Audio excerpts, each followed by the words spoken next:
Within the context of St. Augustine, it's clear that the odd, four-pointed symbol on the pennant references the Castillo de San Marcos, but we are left to ponder the meaning of the large circular object that obscures the center of the Castillo.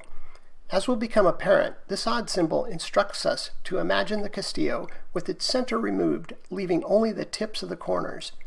If we imagine removing the center of the Castillo in a way that leaves only the tips of the corners beyond the watchtowers, it's clear that we'd be left with corners that are three-sided pyramids. To help visualize a disconnected corner, I made a simple 3D model. When we arrived at the end of Water Street, we noted that the southwest corner of the Castillo was dramatically framed by foliage. For reasons that will become evident, let's assume that Byron and JJP wanted to illustrate the disconnected southwest corner of the Castillo as it would appear if viewed from the end of Water Street. Of course, they didn't have a digital 3D model to help them visualize the disconnected corner, but they could have made a similar model out of clay. They'd have been working from Polaroid photos that Byron took when he visited. The photos probably didn't include the ideal viewpoints for estimating Castillo angles, so that task would have been challenging.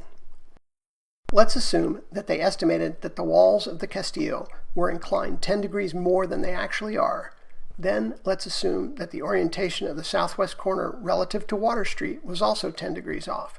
With these two small deviations from reality, my digital model says that the southwest corner would look like this from the end of Water Street.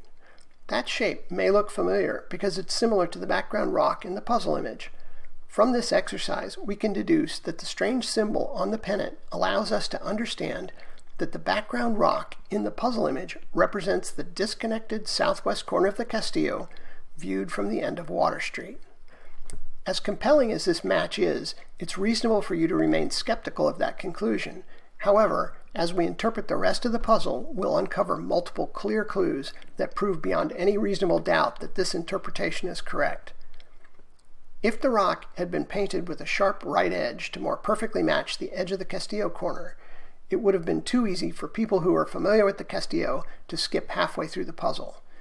It also would have prevented clues such as this one, which resembles the shadow at the top of a watchtower, from hinting that the rock represents a corner of the Castillo.